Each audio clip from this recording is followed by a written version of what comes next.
Graça e paz, amados, estamos iniciando nosso 15º episódio, Sinais da Volta de Cristo. Você que tem nos acompanhado desde o começo e assistiu o 14º, você viu a importância de Jerusalém nesse reconquistar Jerusalém na Guerra dos 6 Dias. Uma vez que quando o milagre poderoso de nação Israel se tornar nação de novo em 1948, Jerusalém não fazia parte. Mas Deus usa todas as coisas, usou até o inimigo para atacar Israel. 50 milhões contra 3 milhões de Israel. E Israel em 6 dias venceu a Guerra dos 6 Dias e reconquistou Jerusalém e ampliou seu território 4 vezes mais. Mas por que Jerusalém é tão importante, né? Tem aqui alguns textos que para mim são importantes. Em primeiro lugar, lá em Gênesis 14, 18, lá no comecinho de tudo, no comecinho da Bíblia, diz que então Melquisedeque, rei de Salém, trouxe pão e vinho, e ele era sacerdote do Deus Altíssimo. Então Melquisedeque aparece aqui, e Salém também significa paz, mas também é a abreviatura de Jerusalém, e a gente entende pela história que Melquisedeque era rei de Jerusalém, porque ele era rei e sacerdote, né? Aí tem todo um estudo que eu faço sobre Melquisedeque, sobre Davi, sobre Jesus, sobre nós, que é um outro seminário, e uma outra vez nós podemos falar sobre isso, mas só para entender que Jerusalém já aparece lá atrás, lá em Gênesis, já com Abraão, Melquisedeque, como algo importante para a história do povo de Israel e também para o povo de Deus e para o futuro do reino milenar, onde Jesus mesmo estará em Jerusalém reinando absoluto. Então é algo que nós temos que ver isso, né? Jerusalém era uma cidade jebusita nos dias de Josué. Você pode pegar alguns textos aí bíblicos, Josué capítulo 15, verso 63, e você vai ver que Jerusalém foi conquistada por Davi. Davi foi o primeiro rei a conquistar Jerusalém. E aqui há todo um segredo através disso. Você pode procurar isso em 2 Samuel, capítulo 5, versos de 6 a 9, Davi reconquistando Jerusalém. Pela primeira vez, um rei de Israel conquista a cidade. E aí entra toda a história de um outro estudo que eu faço sobre dinastia de reis. E como Melquisedeque era rei e sacerdote, a dinastia de Jerusalém era ter reis e sacerdotes. E quando Davi reconquista Jerusalém, ele se torna rei e sacerdote. E depois vem Jesus, que é raiz de Davi. Então Jesus é rei e sacerdote. E Apocalipse, e também Jesus falou, e Pedro fala isso especificamente, que nós em Jesus somos reis e sacerdotes. E aí você acha bonito tudo isso, poderoso, mas muitas vezes não entendemos de onde vem. Vem lá de Melquisedeque, lá de Gênesis, o rei de Jerusalém, Melquisedeque, e depois Davi e Jesus e nós. Todos nós somos reis e sacerdotes por uma ordem sacerdotal, que é a ordem sacerdotal de Melquisedeque. Mas isso não é estudo para cá, é apenas para você entender a importância de Jerusalém nessa história. Eu vou mostrar um gráfico para vocês agora, para mostrar como Jerusalém é especial, tá bem? Eu vou estar lendo o gráfico devagarinho, mas o gráfico vai estar na tela aí e você vai procurar na Bíblia. Eu não vou te dar os textos dessa vez lidos, eu vou só marcar as referências. E você que é um estudioso da palavra e não está só acompanhando, mas está anotando para que você faça um estudo mais detalhado, então vou deixar o quadro na tela, vou falando e você vai exatamente anotando os textos para depois referendar, tá bem? Então vamos lá. Jerusalém é especial. 1. Apresentação de Jesus. Onde foi? No Templo de Jerusalém. Você vai ver isso em Lucas capítulo 2, verso 22. Jesus sendo apresentado, quando criança, apresentado dentro da tradição judaica, a apresentação das crianças foi no Templo de Jerusalém. O 2. Jesus foi tentado pelo diabo. Quando ele foi para o deserto, antes de começar a obra dele, ele foi tentado no pináculo do templo. está aí em Lucas 4,9, é a segunda referência. Terceiro, o lamento de Jesus sobre a cidade, quando Jesus chorou por causa de Jerusalém, ainda disse, vocês que matam os profetas, né? Eu queria juntar vocês como se uma galinha junta os seus pintainhos. Tudo isso está falando de Jerusalém, tá? Em Lucas 13, 34. No item 4 aí do mapinha, Jesus chorou. Ele chorou sobre a cidade de Jerusalém. Chorou pelos judeus de Jerusalém, chorou pela cidade e assim por diante. O item 5, os grandes curas e milagres de Jesus, conforme está em Lucas 19, 47, você está na tela tudo isso, Mateus 21, 14, aconteceu aonde? Em Jerusalém. Os milagres de Jesus, as curas e assim por diante. Uma outra coisa importante para nós agora, o item 6 desse mapinha. O evangelho começou ali, em Jerusalém. O evangelho que é anunciado a todas as nações. Onde começou a descida do Espírito Santo? Começou ali, no item 6, no Lucas 24, 47. Ali é o início do evangelho que chegou até nós, né? O item 7, ali Jesus foi julgado, condenado, crucificado e ressuscitado. Olha a importância de Jerusalém. Jerusalém faz parte do momento mais importante da obra de Jesus, que é ser condenado, crucificado e ressuscitado aqui nesse lugar. 8, é ali que ele foi proclamado príncipe e rei. Lembra de Zacarias, a profecia de Zacarias que eu falei num dos modos, quando Jesus tem a entrada triunfal dele em Jerusalém, que é chamado o Domingo de Ramos, no nosso calendário ocidental, foi quando Jesus entrou no jumentinho e ali foi aclamado como o rei que vem em nome do Senhor. É ali em Jerusalém. 9.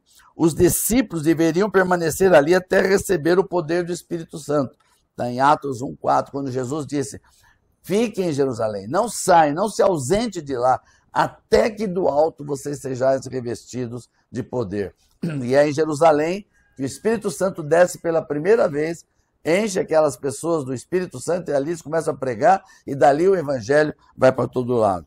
E é o item 10 que eu acabei de falar, a descida do Espírito Santo pela primeira vez sobre o povo em Jerusalém, Atos capítulo 2, o verso de 1 a 3. Aleluia! Jerusalém é importante em todas as profecias, tanto do passado como do presente. Jerusalém faz parte.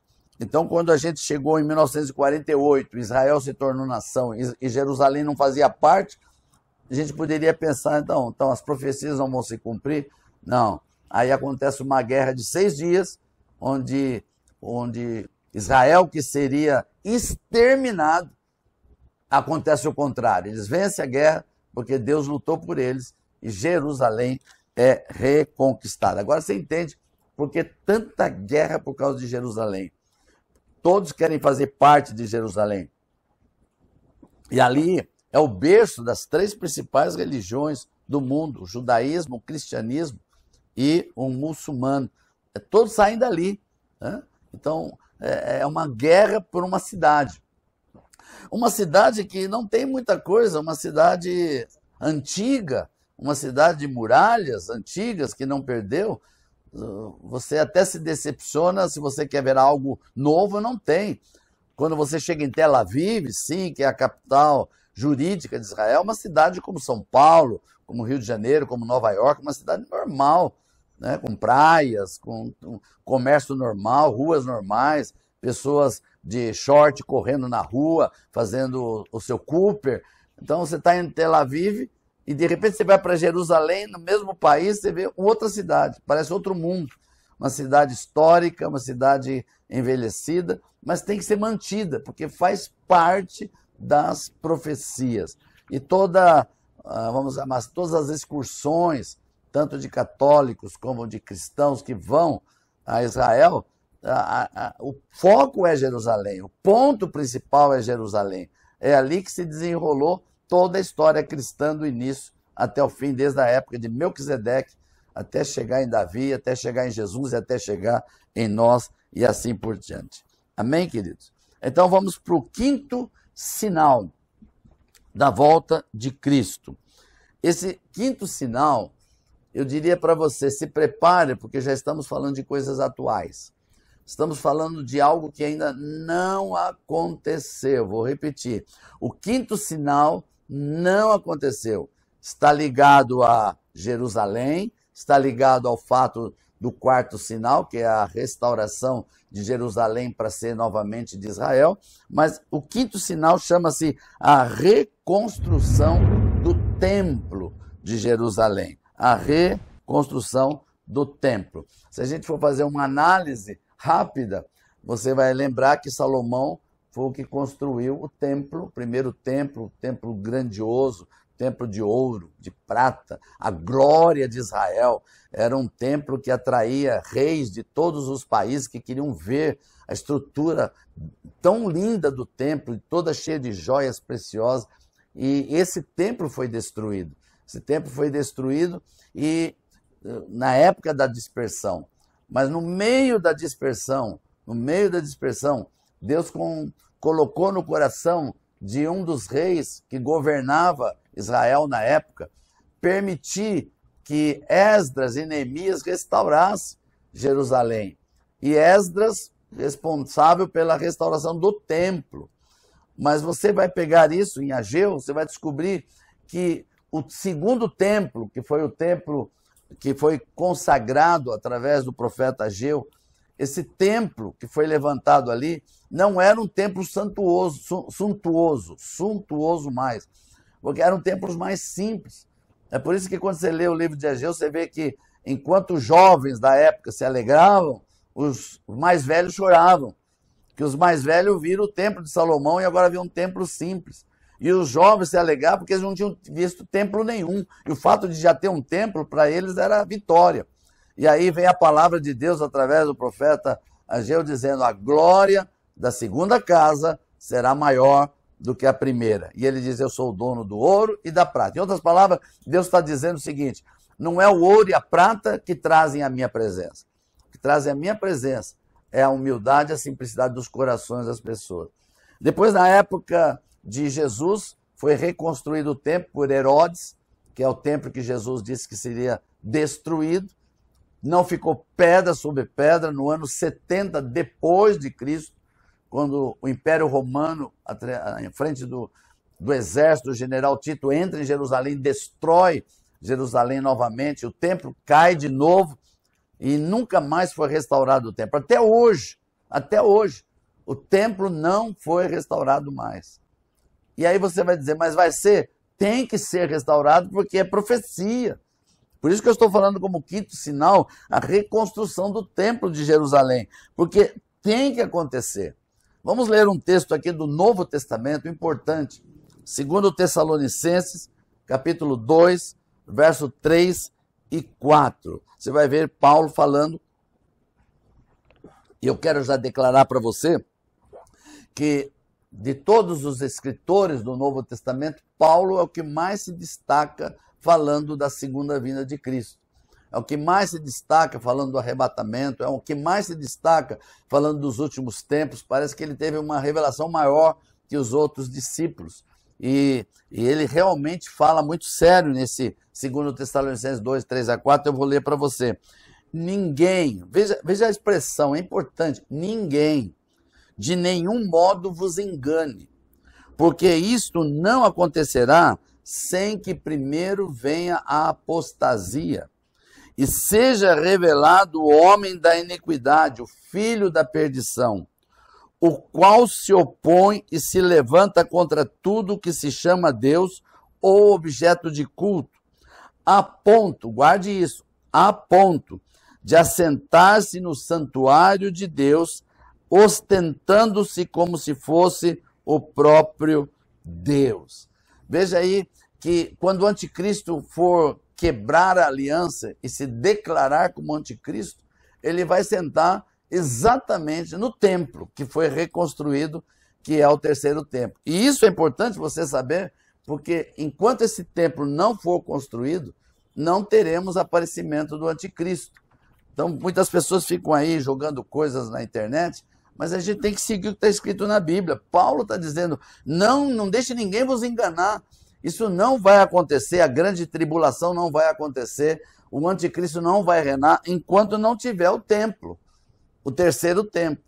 E aí você diz, está muito longe isso, pastor? Bom, vai a Israel, vai a Israel. Lá em Israel já tem agora o templo, o terceiro templo, que está sendo construído, vamos dizer assim, de uma forma preparando para que quando tiver o local, já esteja pronto. Você vai ver ali, tem até um lugar para você visitar, onde eles mostram para você já todas as partes do templo pronto, mostra depois um filme da tecnologia, da engenharia que vai ser usada para construir o terceiro templo, e assim por diante. E isso já está tudo pronto, em outras palavras, é uma questão de tempo de aparecer o lugar, e já a gente sabe, todos sabem que vai ser ali na esplanada, o lugar onde está o Muro das Lamentações de um lado e onde estão as mesquitas, a mesquita muçulmana e a Dama de Roque, que é um lugar histórico somente, mas dominado pelos muçulmanos, e a gente sabe que esse chegou ali. Mas para chegar ali, humanamente, é impossível. Impossível. Mas você já viu pelas profecias anteriores que quando Deus diz que vai acontecer, não importa que seja impossível, de uma maneira ou outra, vai acontecer. Eu lembro que eu estava dando esse seminário há muitos anos atrás, quando teve aquela guerra do Saddam Hussein contra Jerusalém, lá atrás, e ele tinha aqueles foguetes, Scuds, chamava Scuds, os foguetes. E ele lançava os foguetes, naquela época Israel não tem essa proteção que eles têm hoje contra os escudos, né? Contra os foguetes que vêm de outros países. Eles hoje têm essa tecnologia, mas na época de Saddam Hussein não tem.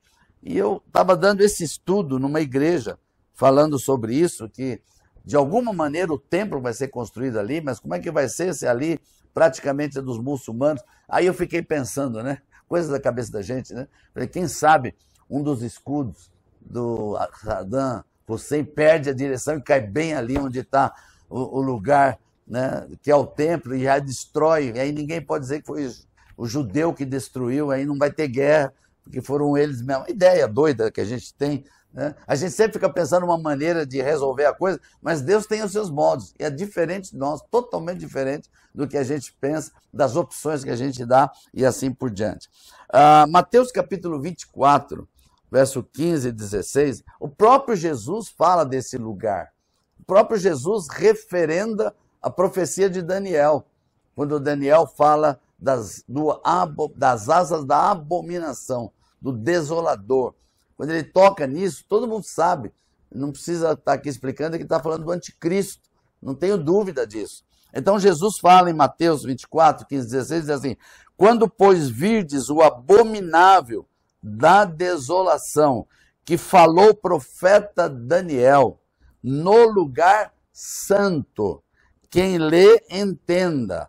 Então, os que estiverem na Judéia, fujam para os montes. Veja que ele fala no lugar santo. E não existe lugar santo se não for no templo, onde tem o santo dos santos. Então, esse ponto, que é o quinto sinal, esse está para acontecer. A gente vê todos os movimentos em Israel, em Jerusalém, já os movimentos do terceiro templo. Você vê muitos judeus do mundo mandando contribuições para construir o templo. Os sacrifícios já começaram a ser feitos de alguma forma fora, com as ovelhas que eram específicas para a Páscoa, de alguma maneira já começaram a fazer. Então, tudo está preparado para o terceiro templo. Eu lembro que eu li uma reportagem de uma reportagem judaica de um engenheiro que, pela estrutura atual, da tecnologia atual, eles construiriam o templo em 6 meses. Não é uma coisa que vai começar e vai demorar anos, não. Quando começar a construção do templo, em 6 meses, esse templo será levantado. E aí sim, quando o templo se levantar, pode você escrever, Jesus realmente está às portas. É um dos grandes sinais da volta de Cristo. Enquanto esse templo não for reconstruído, o anticristo não pode sentar lá no Santo dos Santos, não haverá a grande tribulação e não haverá o arrebatamento. Eu já tenho um sinal aqui, assim por diante. Mas eu tenho aqui, na Folha de São Paulo, eu fui buscar isso, na Folha de São Paulo, no dia 8 de outubro de 1987, guarde bem essa data, 1987, a Folha de São Paulo publicou uma notícia em letras garrafais: descoberto o portal do Templo de Salomão. Em outras palavras, em 87 eles já sabem onde era o templo. Quando você vai a Israel, às vezes permitem, às vezes não permitem. Você pode entrar no subterrâneo, ali perto das muralhas, e ali você vê as escavações que estão fazendo, onde está o templo antigo, e ali você sabe, já sabem onde era o templo. Então já sabem onde colocar o templo novo, e assim por diante. Apenas é uma questão diplomática de guerra entre árabes e judeus novamente, mas que Deus vai pôr a mão e esse templo vai ser reconstruído em nome de Jesus. Amém? Quero terminar aqui e com certeza absoluta esse 15º capítulo é algo poderoso. Esse sinal vai acontecer, ainda não aconteceu, e você que está anotando tudo aí, nos segue, porque você vai ver a sequência e vai entender onde nós estamos hoje, como nós estamos e o que nos espera pela frente. Amém? Pai, em nome de Jesus, quero abençoar cada homem e mulher que está nos assistindo, participando, aqueles que ao vivo, aqueles que vêm depois, que o Senhor possa trazer discernimento, sabedoria sobre tudo que eles estão recebendo, para que isso não traga temor, mas traga urgência, não traga medo, mas traga urgência de fazer a obra do Senhor rapidamente, antes que tudo se acabe e não haja tempo mais para salvar a família, os demais que você conhece. É tempo de urgência de evangelismo, em nome de Jesus. Amém e amém. Fique conosco nos próximos capítulos, em nome de Jesus.